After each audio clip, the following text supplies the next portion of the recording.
Hi guys! Magluluto ako ngayon ng tinolang tahong at nagpapakulo na nga ako ng tubig na may bawang, sibuyas, kamatis at spring onion. Kapag luto na din ako ng kanin. Tapos maglalagay nga ako nitong spinach. Etong nabili ko nga palang tahong luto na. Di ko chinek nung binili namin. Nung nakita ko kasi itong tahong parang nag-crave ako nito. Kaya naman kumuha na lang ako tapos di ko man lang binasa. Bale, inalis ko na nga lang yung mga ganito niya. Kanina pa kumukulo, ito pinapakuluan ko kaya naman ilalagay ko na rin yung tahong. Dahil luto na nga yung tahong, ito tikman na din natin. Saglit ko lang to papakuluan tapos ilalagay ko na rin yung gulay. Syempre tikman ko muna. Tamang-tama lang yung lasa kaya naman ilalagay ko na itong gulay. O, diba? Gulay is life.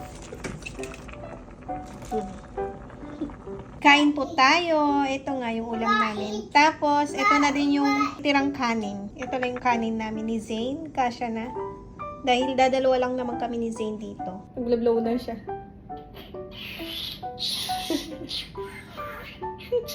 Sarap ulam. So, gusto niya yung sabaw. Yummy? Tapos na din kaming kumain ni Zane at nakapaghugas na din ako kaya naman bibigyan ko na rin siya ng vitamins niya. Come here now!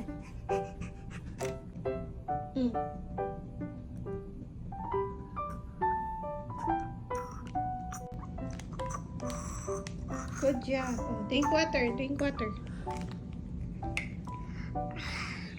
Drink water. Oh, drink water. Paliguan ko na din ang batang makulit na to. Papatulugin ko na rin tong batang makulit na to. Dapat si me. Daddy, mommy, dad. Baby. Dad. Daddy, What's that? Daddy, mommy. Daddy, up. Going up. Daddy, down. Going down. Dad. Dad, pen. Dad, my dad, pen.